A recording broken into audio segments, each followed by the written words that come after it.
যুক্তরাষ্ট্র যুক্তরাজ্য গণতান্ত্রিক দেশ পর্যালোচনা করে যেটা বলবে নিশ্চয়ই বলবে। তারা দেখেছে, তারা বলেছে, তারা নির্বাচনী পর্যবেক্ষক প্রেরণ করে নাই। অতএব তারা সংগ্রহ করছে তথ্যোৎপত্তি।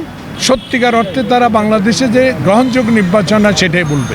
বাংলাদেশের জনগণ ভোট কেন্দ্রে যায় নাই, সেখানে 40% ভোট দেখিয়ে এই ভোটটাকে নির্বাচন কমিশন বৈধতা দেওয়ার চেষ্টা করছে।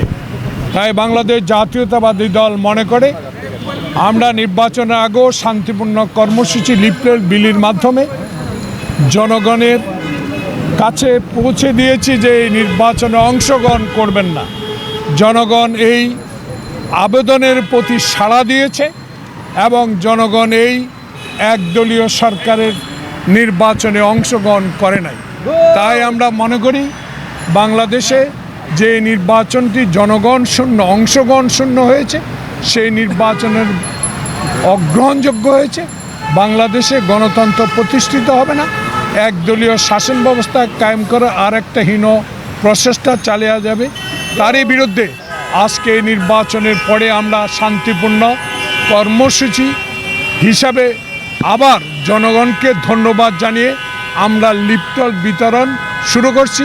আগামীকালও আমাদের এই লিফলেট বিতরণ শুরু হবে। Thank you.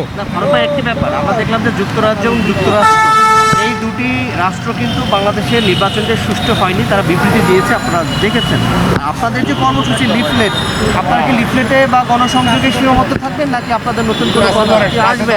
বাংলাদেশে গণতান্ত্রিক আন্দোলন বৃথা যায় নাই, বৃথা যাবে না, বৃথা যেতে দেবও না। তাই আমরা মনে করি জনগণ আমাদের সাথে আছে, জনগণকে নিয়েই আমরা শান্তিপূর্ণ কর্মসূচি পালন করব। এই সরকার টিকে থাকতে পারবে না। Thank you. যত দ্রুত সম্ভব নির্দলীয় সরকার গঠন করে আরেকটি নির্বাচনের ব্যবস্থা। বাংলাদেশ জাতীয়তাবাদী দল একটা জনগণের দল, নিশ্চয়ই আমাদের নেতারা কৌশলগত চিন্তা ভাবনা করে কর্মসূচি দিবেন।